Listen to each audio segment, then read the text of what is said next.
Lucas 23, verso 34. Irmãos, a proposta que nós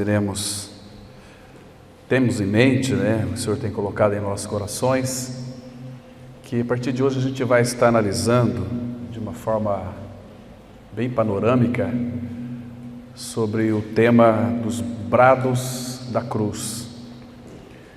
E hoje vamos introduzir, para que domingo, a partir de domingo de manhã, nós vamos aprofundar mais sobre esse assunto tão fundamental para todos nós, a vida da igreja, o corpo de Cristo. Vocês sabem que foram sete brados de Cristo na cruz, e nós vamos analisar cada um deles, claro, começando com perdão. Eu creio que, se o Pai permitir, ficaremos 2 ou 3 reuniões, começando hoje, sobre esse tema do perdão, o primeiro brado que ele deu lá na cruz. Nós vamos ler agora aqui, em Lucas 23, 34. Então depois nós iremos hoje apenas fazer uma introdução breve. Domingo pela manhã nós vamos então entrar mais a se aprofundar mais sobre o primeiro brado de Cristo na cruz. Lembrando aos irmãos que este é um assunto que também não se esgota. Poderíamos passar aí muito tempo estudando simplesmente sobre este primeiro brado, mas o Senhor tem muito para nos dizer, muito para nos falar. Por isso que hoje eu entendo perfeitamente quando aqueles irmãos de Atos, quando eles disseram lá em Atos 5,42, que todos os dias no templo e de casa em casa não cessavam de ensinar e de pregar Jesus o Cristo. Jesus o Cristo, Ele é tudo para nós. Jesus o Cristo é o suprassumo de toda a revelação bíblica. Então, louvamos ao Senhor porque Ele tem rasgado os céus para nós, o Pai tem falado para nós no Filho. E então, sobre esses 7 brados, Ele tem muito que nos dizer. Tem um livro muito interessante, que quem não leu ainda, vale a pena ler, aquele livro do... Como é que é, Guilherme, aquele livro lá? Cristo... Oi? O Incomparável Cristo, um livro precioso, um livro que vai tratar um pouquinho desse assunto, não de uma forma bem aprofundada, mas ele aponta caminhos, para a gente estar estudando. Então vamos ler aqui, irmãos, Lucas 23, 34, diz assim: Contudo Jesus dizia: Pai, perdoa-lhes, porque não sabem o que fazem. Então, repartindo,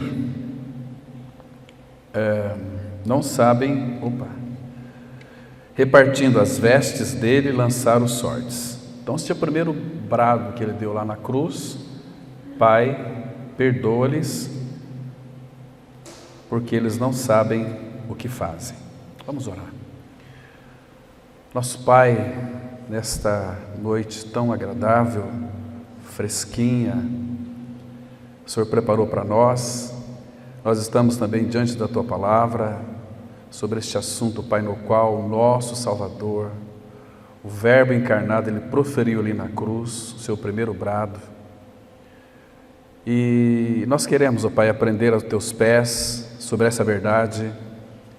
Por isso, Pai, tira dos nossos olhos toda a escama, todo o impedimento, para que possamos então ver claramente, que essa verdade, Pai, possa soar presentemente aos nossos corações. Nos leve, Pai, para essa realidade, como que se estivéssemos agora contemplando este primeiro brado. Até chegou no final, quando Ele disse que estava consumado. Nós queremos, ó Pai, que Tu desvenda para nós tudo aquilo que Cristo disse ali na cruz, a Sua oração a Ti, Pai, que começou com perdão. Nos dê sabedoria para compreendermos além da letra, Pai. Queremos tocar a Tua realidade.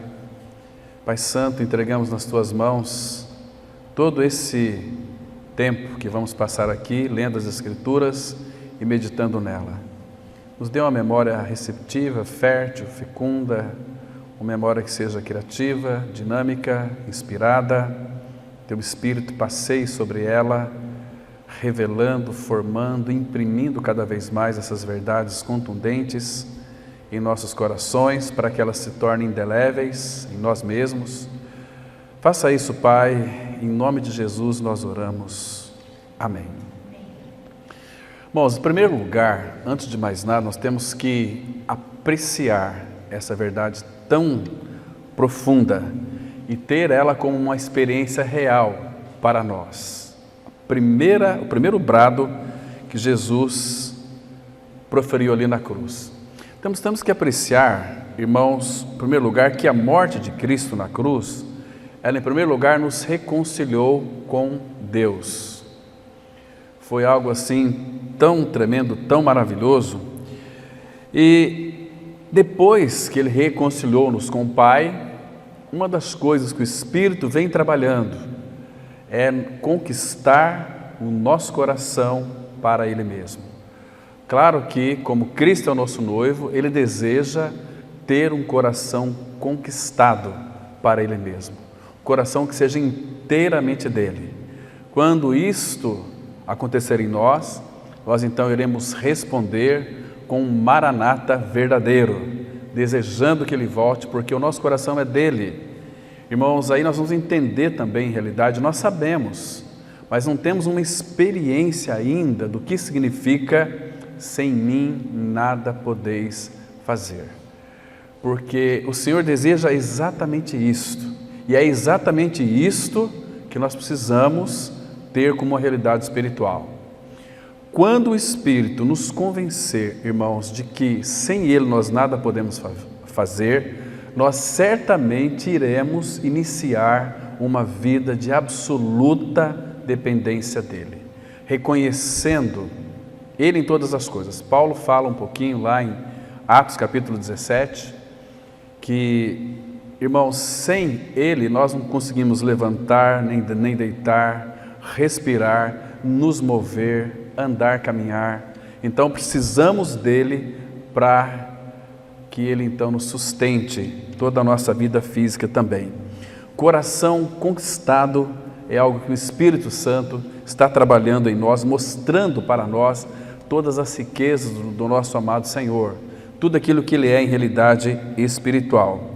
Então, queridos, que aquela também precisa de começar pela cruz, que aquela bendita experiência do apóstolo Paulo seja para nós também uma realidade espiritual, quando ele disse lá em Gálatas 6, verso 14: longe, porém, esteja de mim o gloriar-me, a não ser na cruz de nosso Senhor Jesus Cristo, pela qual o mundo está crucificado para mim e eu para o mundo.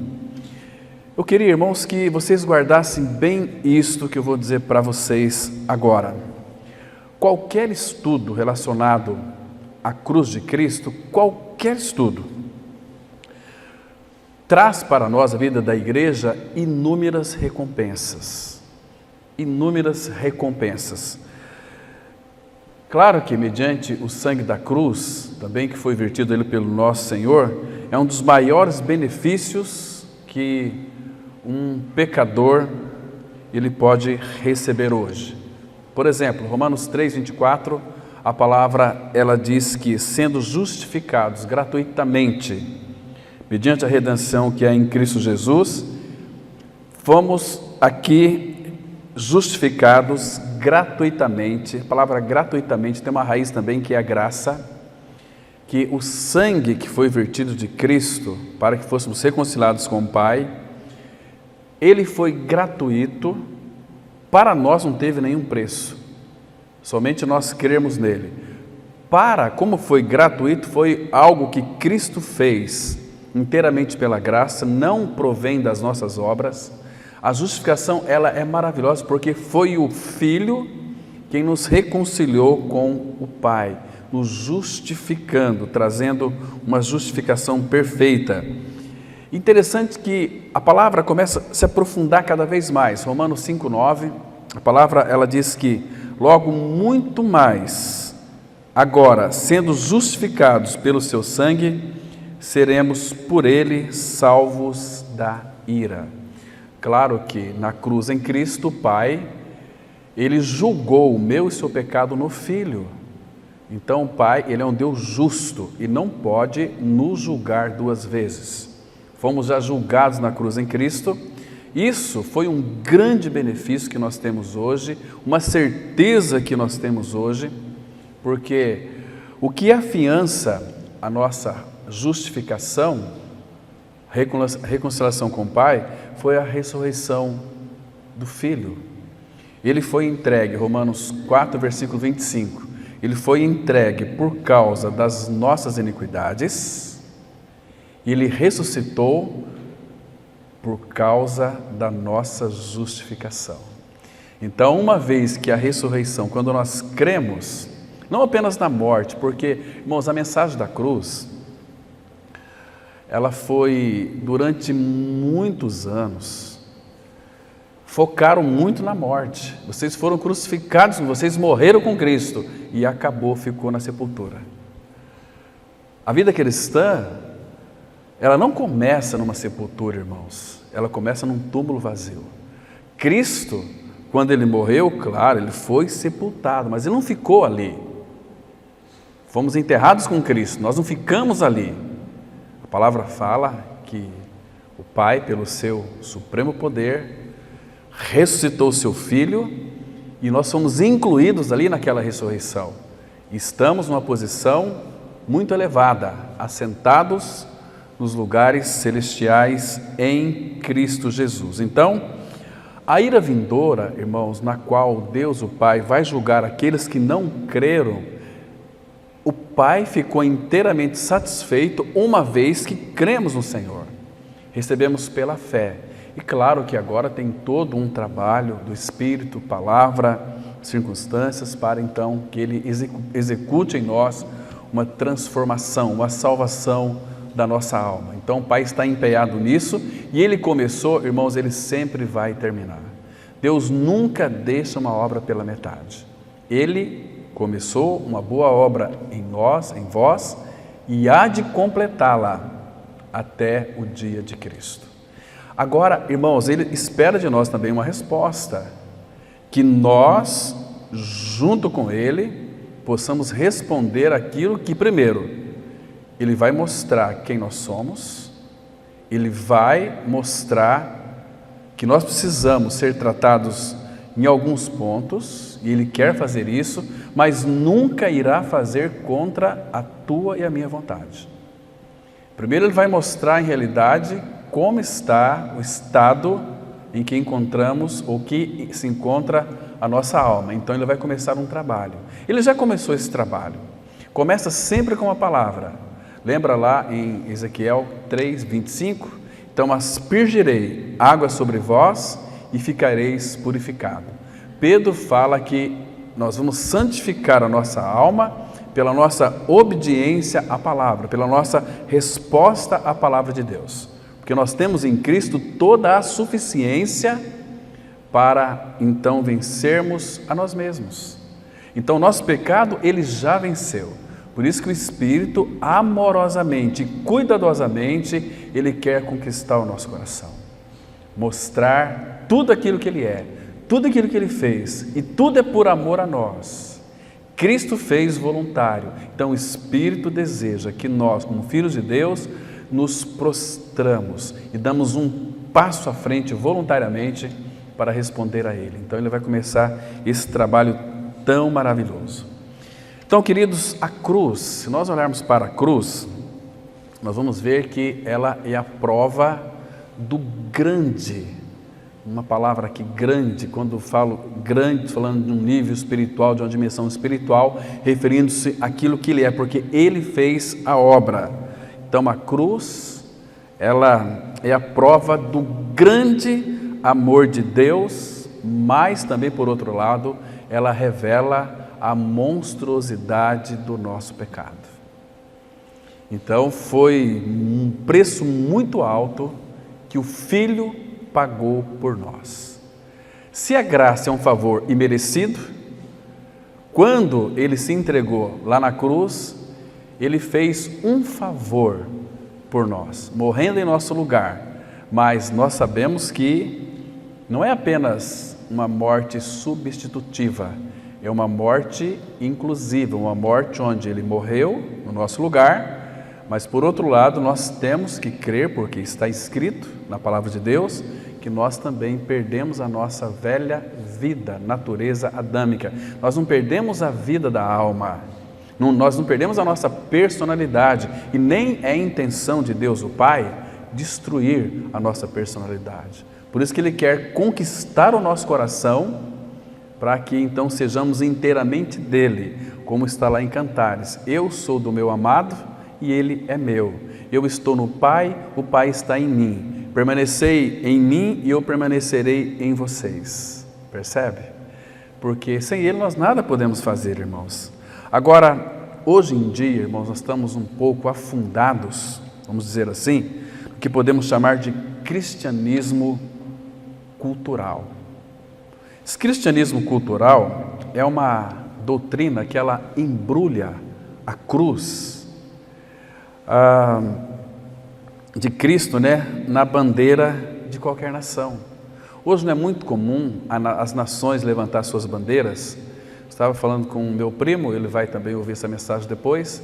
Ele está dizendo o seguinte: olha, aqui nos Estados Unidos, todo lugar que você vai tem uma bandeira, porque eles são muito patriotas aqui.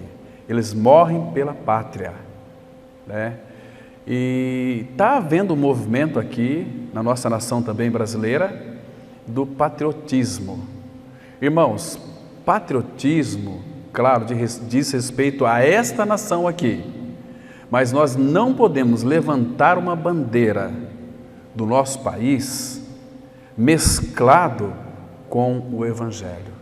Isso não faz sentido para o reino, para a nossa nação, que somos sacerdotes reais, nação santa. Nós somos um povo de propriedade exclusiva de Deus. Estamos aqui para anunciar as virtudes daquele que nos chamou das trevas para a sua maravilhosa luz. É muito diferente. Então, quando eu vejo um cristão levantando bandeira, e nós sabemos que isso, embora eles dizem que não são ou não estão defendendo um partido, estão sim. Estão defendendo um partido sim. Porque como existem muitos líderes evangélicos que se usufruem do evangelho para os seus benefícios próprios, também existem muitos líderes políticos que usam este estandarte aqui para se beneficiar e para fazer a cabeça de muitos crentes que não têm uma mente renovada a tomar partido. Irmãos, o que nós esperamos desta nação brasileira? Não estou aqui sendo um pessimista, também não é a minha intenção. Nós sabemos que a palavra fala que o ímpio vai de mal a pior. O ímpio vai de mal a pior, consequentemente, não está falando daqueles bandidos, ladrões, não, está falando de corrupto. Todo o coração é corrupto.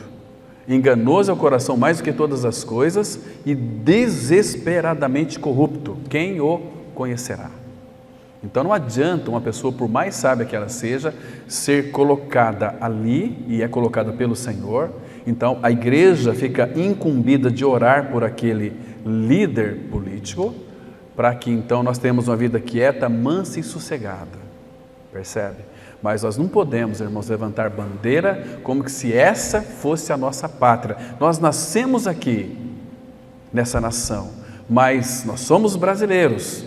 Mas uma vez que nascemos de novo, nós pertencemos a um outro reino, um reino eterno, um reino que este mundo não compreende, um reino que este mundo está, para eles está tudo oculto, não está revelado. Este reino nós temos que mostrar para eles a realidade deste reino. É um reino eterno, é uma vida eterna. Houve um Deus que se fez carne, que veio a este mundo para perdoar-lhes todos aqueles que de fato creram nele. Percebe? Então isso é maravilhoso aos nossos olhos. E poucos líderes sabem dessa doutrina central do cristianismo, que é que Cristo morreu em favor deles e que Cristo os incluiu na sua morte e ressurreição, fazendo com que nós recebemos a vida dele pela ressurreição. 1 Pedro 1,3, a palavra fala assim: bendito Deus e Pai de nosso Senhor Jesus Cristo, que segundo a sua muita misericórdia nos regenerou para uma viva esperança mediante a ressurreição de Jesus Cristo dentre os mortos. Então nós ganhamos a vida de Cristo, que é a nossa esperança. Cristo é a esperança de todo regenerado. Cristo é a esperança da igreja. Nós temos uma esperança, porém essa esperança é uma esperança viva, porque Ele nos regenerou para uma viva esperança. Não é uma esperança que acaba ali, que se desvanece ali no túmulo e fica ali, não.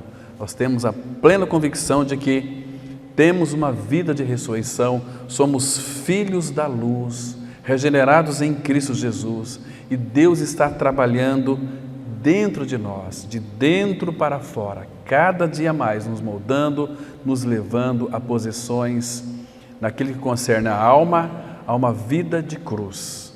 A vida de Deus genuína será fluída em nós quando nós vivermos uma vida de cruz. Quando fala morte, quem quiser salvar a sua vida, perdê-la-á. Não que vamos perder a nossa vida da alma no sentido de que Ele vai arrancar nossa personalidade, vai destruir, não, a nossa alma vai estar sempre conosco, mas tudo aquilo que engloba, que está ali amalgamado com a nossa alma, essas escoras Ele quer fazer aquilo que nós conhecemos como despojamento. Uma vez que nós morremos com Cristo, agora podemos nos despojar. Se você ler, por exemplo, Efésios capítulo 4, ele tem uma lista essencial das principais coisas que temos que nos despojar. Aquele que mentia, não minta mais. Aquele que furtava, não furte mais. E tem uma lista ali bastante grande, significativa, para nós darmos uma olhada. Um outro detalhe, irmãos, a nível de introdução, queria que vocês guardassem também bem isto aqui. O sofrimento de Jesus foi um sofrimento terrível, pela simples razão do nosso pecado ser algo terrível aos olhos do Pai. Agora, na cruz, Jesus ali, irmãos, o que é interessante, Ele estava provando a morte por todos os homens. Ele provou, no sentido aqui de, Ele experimentou a nossa morte, que nos destruiria eternamente, ou seja, banidos da face do Pai. Ele provou esta morte ali na cruz, por cada um de nós. Esse texto lá em Hebreus 2, versículo 9, a palavra fala que vemos todavia aquele que por um pouco, tendo sido feito menor do que os anjos, Jesus, por causa do sofrimento da morte, foi coroado de glória e de honra, para que, pela graça de Deus, provasse a morte por todo homem.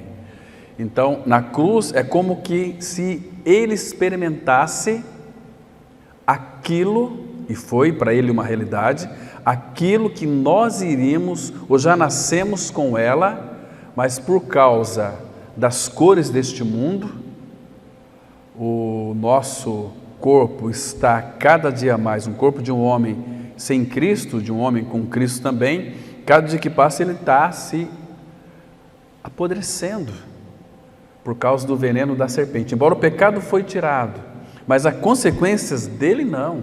Por isso que vamos passar pela morte, mas a morte, o ferrão da morte, o aguilhão da morte é o pecado, e a força do pecado é a lei. Cristo tirou o ferrão da morte de nós. Ele tirou o aguilhão da morte de nós.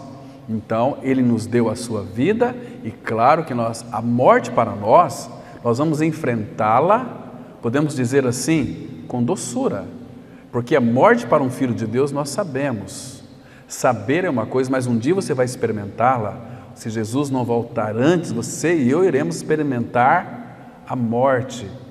O que significa a morte? É você deixar o corpo e habitar com o Senhor. É uma transição, irmãos, maravilhosa. Agora, se Ele voltar, todos nós seremos transformados, num abrir e fechar de olhos. Os nossos corpos serão transformados, né? Receberemos um corpo glorificado, para então poder contemplar o Senhor eternamente. Mas não podemos nos esquecer nunca, quando a palavra fala, lembrai-vos de Jesus Cristo ressuscitado, crucificado e ressuscitado, é para a gente lembrar, irmãos, tudo aquilo que Ele é e fez por cada um de nós. Na cruz Ele provou a tua morte eterna, por isso que Ele deu um daqueles brados que a gente vai futuramente estudá-lo. Deus meu, por que me desamparaste?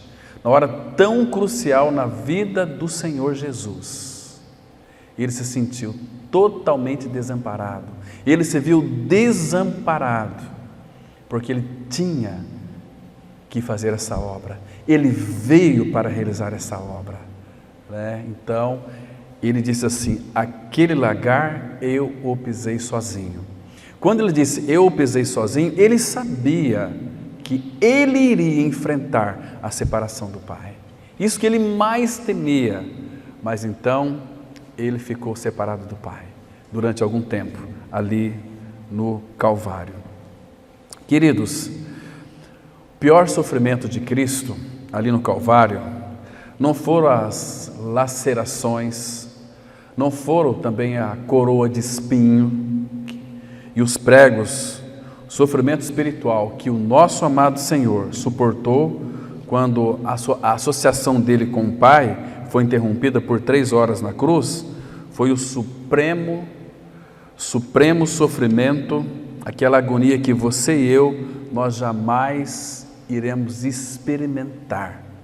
Irmãos, e para uma pessoa que não crê no Senhor Jesus Cristo, ele irá experimentar este desamparo. Desamparo de quê? De Deus. Aquela falta de paz que ele vive hoje, ele vai experimentar além do túmulo, porque é total desamparo, uma vida de trevas eternamente. Imagina só, você ficar séculos por séculos sem ver a luz, trevas.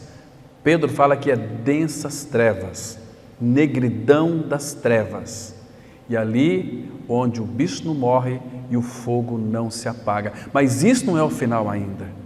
Depois, no dia do julgamento, a morte e o inferno serão lançados no lago que arde com fogo e enxofre, que é a segunda morte. Por que isso acontece com os ímpios, irmãos? Porque eles não acolheram o amor da verdade para serem salvos. Não acolheram. O que Deus mais pode fazer, irmãos? Se Ele já deu tudo para mim e para você, enviou o seu Filho, o Filho cumpriu tudo por nós, aquilo que era impossível à lei, visto que estava enfermo pela carne, isso fez Deus, enviando o seu Filho, Deus se doando a nós na pessoa do Filho.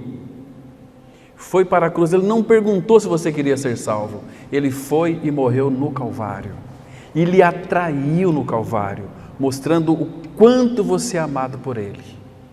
E ali, irmãos, Ele removeu o nosso pecado, para que pudesse então vir habitar dentro de nós, para ser nossa vida, para ser nosso tudo, para ser nossa alegria, para ser o nosso amor, para ser a nossa paz, para ser a nossa segurança, para ser tudo em nós. Isto fez Deus, como Ele também fez lá em Gênesis 3:21, fez o Senhor Deus vestimenta de peles de animais e os vestiu, Adão e Eva, e os expulsou do paraíso. Os expulsou, mas expulsou vestido.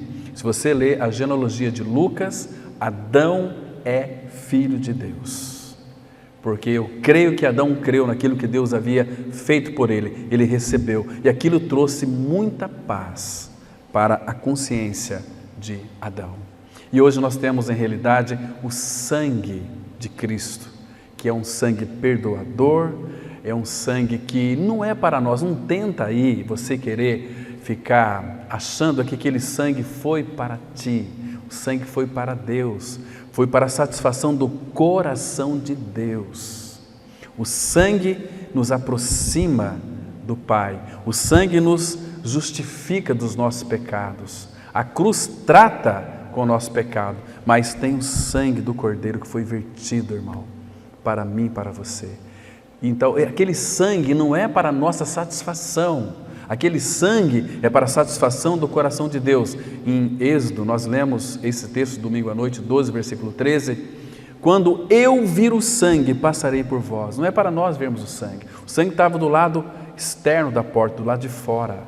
Até nós comentávamos que estivesse ali dentro um monstro, uma pessoa ali assassina, estrupadora, a pior espécie.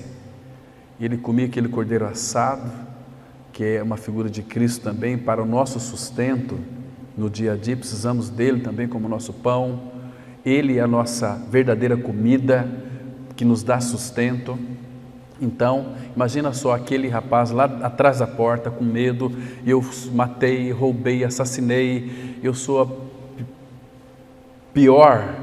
o pior dos piores, mas Deus diz: quando eu ver o sangue, passarei por vós. Então Deus, aquele sangue era para a satisfação de Deus. O povo pecou, mas o sangue foi derramado, porque sem derramamento de sangue não há remissão de pecados. Então nós somos aceitos pelo sangue que foi vertido ali no Calvário. Então graças ao Senhor por isso, irmãos. Irmãos, vamos abrir aqui comigo em 1 Crônicas, capítulo 28, versículo 20.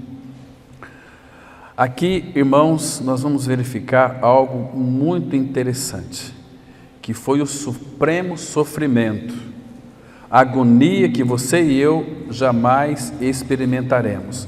Agora, aqui, irmãos, Davi, ele dá um conselho para seu filho Salomão. 1 Crônicas, capítulo 28, versículo 20, que diz assim, olha que interessante esse texto aqui.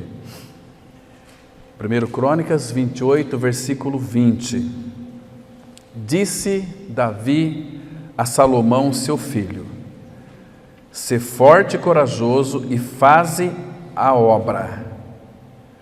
Não temas, nem te desanimes. Irmãos, presta atenção. Nós temos que entender um detalhe aqui importante. Claro que Davi falou literalmente para Salomão, mas vamos ver o que está aqui implícito nesse texto aqui. Presta atenção que Salomão aqui ele está prefigurando Cristo. Olha o que Davi diz para ele: seu filho, sê forte e corajoso. Por quê? Porque eu vou ser contigo. Ser forte e corajoso e faze a obra. Faze a obra. Aqui no caso seria a edificação do templo, que nós conhecemos como o Templo de Salomão. Faze a obra. Ele seria o edificador. Cristo, claro que está muito superior, não dá nem para comparar a Salomão. Ele morreu, ele se entregou pela igreja. Pela igreja. Claro que o Filho é o edificador, ele é quem nos edifica, ele que edifica a igreja. Faz a obra, não temas nem te desanimes. Vocês percebem que enquanto o Senhor Jesus Cristo esteve com os pés aqui na terra, ele tinha tudo para desanimar. Primeiro, a rejeição dos pecadores. Agora você imagina, irmãos, que nesses primeiros 30 anos da vida de Cristo, se ele não tivesse voltado para as Escrituras, certamente ele talvez teria desanimado. O que fortalecia o Senhor era a comunhão com o Pai, mas ele também lia as Escrituras do Antigo Testamento. E o Espírito que habitava nele revelava para ele. Imagina ele lendo a respeito dele, de tudo aquilo que iria acontecer com ele. E ele disse para os seus discípulos: chegada a hora, o Filho do Homem vai como está escrito, para a cruz, porque ele sabia, o Salmo 22 revela todas a obra que Cristo realizou. Imagina ele lendo Isaías 53, nosso Senhor Jesus, a respeito dele, porque ele aprendeu também, ele era homem, ele veio para aprender, ele abdicou de todos os seus recursos como Deus, mas o Jesus tinha comunhão com o Pai. As duas naturezas dele, não havia guerra dentro do Senhor Jesus, porque havia uma grande harmonia. Ele se sujeitava ao Pai. Pai, estou aqui para fazer a tua vontade, não a minha. Então o Pai revelava para ele, mas ele buscava diante do Senhor tudo aquilo que era necessário para ele fazer. Ele buscava também toda a força espiritual do Espírito que nele habitava para vencer tudo. Então o Espírito o Pai encontrou na pessoa de Jesus alguém que o respondia, alguém que então pudesse ser levado para onde o Pai quisesse levar. Lembra lá de Mateus? Nós estamos lendo Mateus, né? O Espírito levou ele para o deserto para ser tentado pelo diabo. Passou ali 40 dias e 40 noites. Aí começou as tentações. Então ele venceu tudo na dependência do Espírito. Jesus reconheceu que a carne era fraca, mas ele deu uma dica muito grande: andai, vivei no Espírito. Paulo vai interpretar para nós lá em Romanos 8 também, percebe? Se pelo Espírito mortificardes os feitos da carne, certamente vivereis, vocês vão viver. Então ele disse assim: não te desanimes, porque o Senhor Deus, meu Deus, há de ser contigo, não te deixará, nem te desamparará, até que acabes todas as obras para o serviço da casa do Senhor. Claro que isso aqui, irmão, se você fizer uma exegese, orar, buscar mais luz diante do Senhor, você vai perceber que tudo aqui está se referindo à pessoa de Cristo e à obra que ele iria realizar também. Até que acabes todas as obras para o serviço da casa do Senhor. Então, para que a igreja, essa casa fosse edificada, precisava, irmãos, dele ir para a cruz, para morrer, para que o perdão de Deus fosse concedido a toda a humanidade. O perdão de Deus está aí. Pai, perdoa-lhes, porque eles não sabem o que fazem. Mas, irmãos, o problema do homem é que ele é tão arrogante que ele não deseja ter o perdão de Deus. A gente começa a pregar para as pessoas, a gente percebe que quando nós tratamos da obra na cruz, as pessoas se enrijecem, elas se fecham. Então, quando você conta uma história bonita, elas se abrem. Quando você fala da cruz, elas se fecham, porque ali é a libertação. E Satanás está usando, trabalhando, lançando seus dardos na mente das pessoas para que elas fiquem na obscuridade, com seu entendimento em trevas. Quando a cruz entra na vida de uma pessoa, então ela arranca aquilo que separa-nos da luz, os nossos pecados, as nossas iniquidades, encobre o rosto de vós para que ele não ouça. Entende, irmãos? Por isso que é necessário que a gente venha pregar Cristo crucificado, que há perdão para todos lá no Calvário. Então, atente para esse detalhe aqui, irmãos. Guarde bem isso aqui. Ninguém, mas ninguém mesmo vai experimentar o favor eterno de Deus se desviar da cruz, ou seja, da centralidade de Cristo e da cruz. Porque, irmãos, fora de Cristo e a cruz, nada mais deve ter importância para nós, fora de Cristo e a cruz. Paulo, lá em 1 Coríntios 2,2, ele disse assim: porque decidi nada saber entre vós, senão a Jesus Cristo e este crucificado. Nada saber entre vós. Eu não quero que vocês me contem nada mais a não ser Cristo crucificado. Então, irmãos, vamos agora analisar, com a ajuda do Espírito do Senhor, o primeiro brado de Cristo na cruz, que foi o perdão. Essa primeira palavra do nosso Senhor ali na cruz, ela é apresentada, em primeiro lugar, em atitude de oração. Quão significante é isso para nós, irmãos? Porque, na realidade, o ministério do Senhor Jesus Cristo começou com oração. Vocês se recordam quando o Senhor Jesus, por exemplo, lá em Lucas 3, vamos olhar lá nesse texto bem rapidinho. Aqui, irmãos, é muito instrutivo para nós, porque o seu ministério público tinha sido aberto com uma oração.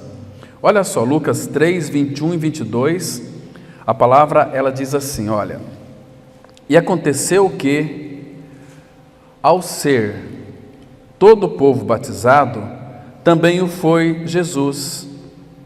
Agora, olha aqui, quando ele estava ali sendo batizado por João Batista, e estando ele a orar, o céu se abriu. E o 22 diz assim: e o Espírito Santo desceu sobre ele em forma corpórea como pomba, e ouviu-se uma voz do céu: tu és o meu filho amado, em ti me comprazo. Então, isso aqui foi para iniciar o ministério do Senhor Jesus. Ele iniciou com uma oração, e orando o céu se abriu. Então, irmãos, o céu se abre para o Filho, por isso as nossas orações têm que ser em nome do Senhor Jesus. Agora, aqui em Lucas 23, 34, nós vemos ele se fechando com oração: Pai, perdoa-lhes, porque eles não sabem o que fazem.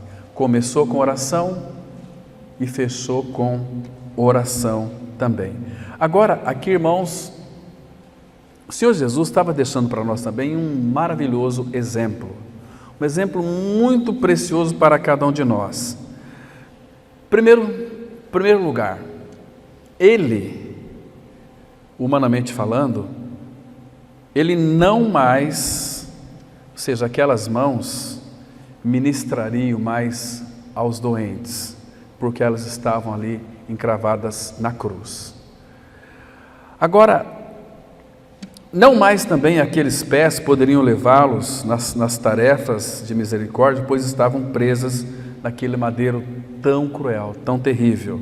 Não mais ele poderia se ocupar, dar instruções dos apóstolos, porque eles fugiram, deixaram eles ali.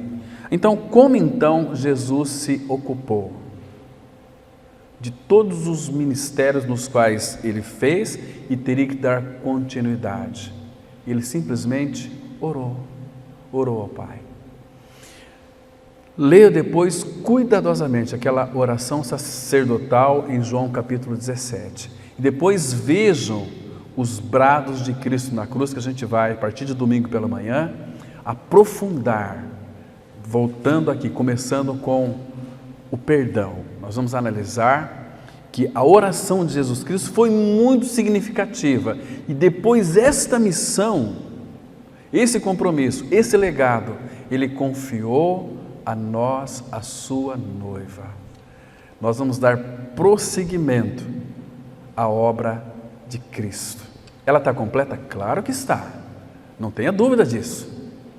Aquela obra foi perfeita, plena, mas, irmãos, a sua missão, antes de ir para a glória, ele passou 40 dias na face da terra, instruindo os seus discípulos, Atos capítulo 1, dando para eles missão, ensinamentos, depois ele foi para a glória. E os discípulos, a igreja que foi ali renascida, começou a trabalhar com a sua missão, e a obra cresceu e chegou até nós.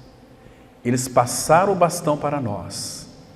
E agora, irmãos, nós precisamos, primeiro, sermos aperfeiçoados, realizar aquilo que Ele deseja realizar para este tempo, e se Ele não voltar, devemos passar o bastão para outras pessoas, aqueles que virão depois de nós. E o que nós temos em mente, e o que nós temos vivido, aquilo que foi confiado a nós, todas as nossas realizações em Cristo, na dependência do Espírito, irmão, nós vamos passar o bastão para os outros.